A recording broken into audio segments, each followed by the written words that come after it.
Como transformar uma fração em número decimal, quando os denominadores forem 10, 100 ou 1000? Bem fácil, ó.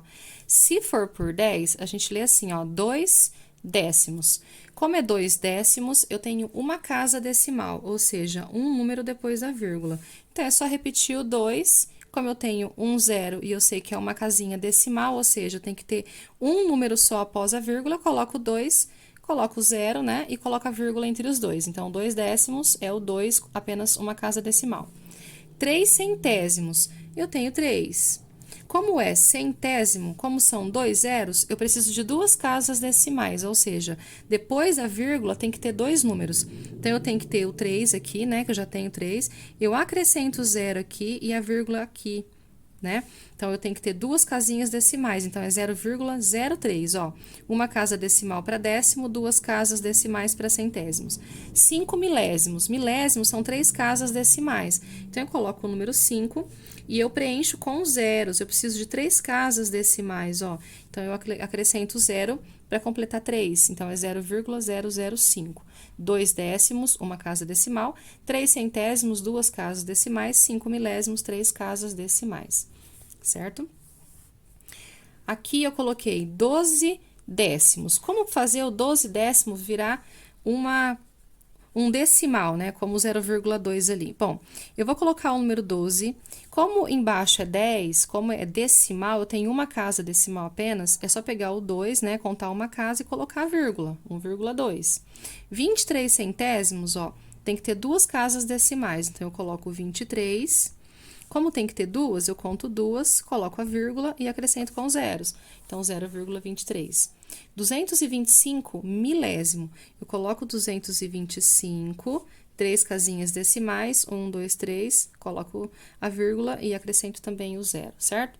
Então, é 12 décimo, uma casa decimal, 23 centésimos, duas casas decimais, 225 milésimos, 3 casas decimais. Tá, mas e quando o denominador for um valor diferente de 10, de 100 e de 1000?